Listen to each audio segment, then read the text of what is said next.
Hallo, баарыңарга салам. Herzlich willkommen zum 5. Deutschunterricht. 5-ші сабақта неміс тіліндегі артикльдер туралы үйренеміз. Қырғыз тілінде артикль род деген түшінік жоқ. Ошондуктан орыс тілімен салыштырып үйренүүгө туура келет. Орыс тілінде сөздөрдүн родун аныктоо үчүн сөздүн акырына карайбыз. Эгерде үнсүз менен бүтсө мужской род, эгерде а яга бүтсө женский род, о менен аяктаса средний родду бөлөбүз. Бирок немис тилинде сөздүн артиклине карап род аныкталат. Мисалы der мужской род үчүн колдонулат маскулинум, die женский род үчүн колдонулат фемининум, das средний род үчүн колдонулат нойтрум. Мисалы der Tisch стол. Стол сөзү немис тилинде мужской роддо. Die Lampe лампа сөзү женский роддо. Das Auto машина сөзү средний роддо. Немис тилинде артикль бүт грамматикага таасир этет. Ошондуктан эгерде артиклди билбей турган болсоңор, анда сүйлөмдү туура түзө албайсыңар. Артикль немис тилинде маанилүү болгон үчүн сөздөрдү артикль менен бирге жаттоо туура. Мисалы стол сөзүн Tisch деп эмес, der Tisch деп жаттоо керек. Ручка сөзү орус тилинде женский роддо. Бирок немис тилинде мужской роддо.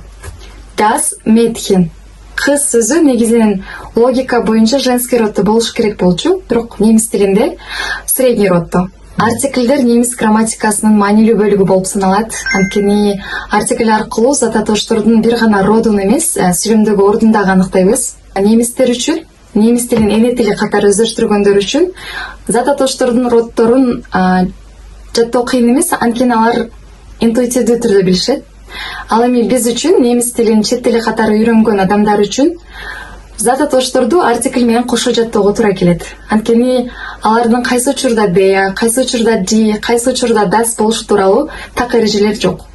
Бирок бир канча үйрөнүүнү жеңилдеткен сунуштар бар. Немис тилиндеги артиклдерди кантип оңой жаттап калууга болот. Ошол тууралуу үйрөнөлү. Биринчи принцип түстөр системасы.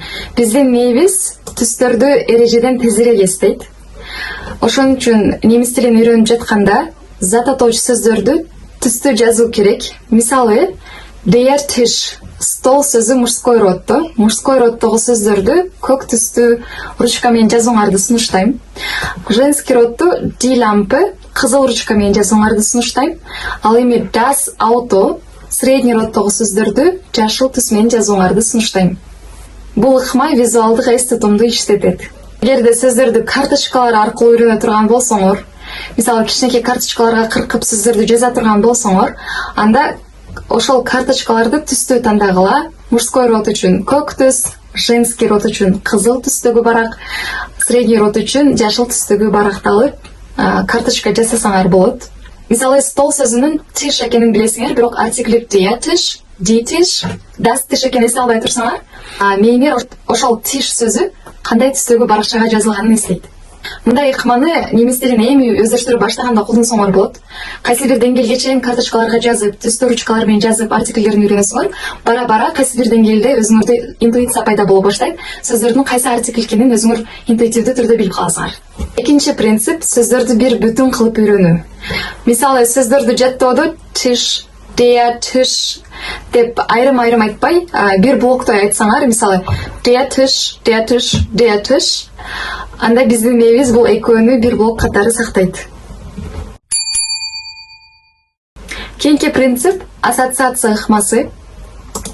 Сөздөрдү бир нерсеге окшоштуруп, бир нерсеге байланыштырып жаттоо. Der Tisch, мисалы стол сөзүн жаттоодо чоң көк столду элестеткиле. Die Lampe, лампа сөзүн жаттоодо кызыл лампаны элестеткиле. Das Auto, машина сөзүн жаттоодо жашыл машинаны элестеткиле. Же түстөргө бөлүп, же кандайдыр бир күлкүлүү окуяга, күлкүлүү нерсеге байланыштырып жаттасаңар эсиңерде жакшы калат. Кайра эле, мисалы кийин машина сөзүнүн auto экенин билесиңер, бирок артикль der Auto, die Auto, das Auto экенин билбей турсаңар, мээңер автоматтык түрдө жашыл машинаны элестетет. Ошол учурда машинанын das Auto экени эсиңерге келет. Die Blume, гүл. Биз гүл деген сөздү эстегенде көбүнчө оюбузга аялдар келет. Ошого аялдарга байланыштырып, гүл бул женский роддо die Blume деп эстеп калсаңар болот. Die Vase, ваза сөзү дагы аялдар гүлдү алып вазага салат. Ошондой бир ассоциация кылмасы менен сөздөрдү жаткызсаңар артикли эсиңерде жакшы калат. Же ваза, же компьютер. Компьютердин алдында кандайдыр бир бала отурат. Деп элестеткиле, кийин ошол компьютер сөзүн эстегенде, компьютердин алдында бала эсиңерге келет дагы, мужской род деген сөз эсиңерге келет. 4-чү принцип zusammensetzungen. Немис тилинде бир канча сөздөр биригип жаңы сөздөрдү түзөт. Мисалы das Zimmer бөлмө дегенди түшүндүрөт. Das Kinderzimmer жаш балдар бөлмөсү.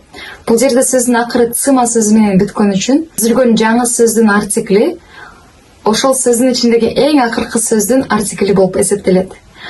Das Kinderzimmer, das Wohnzimmer.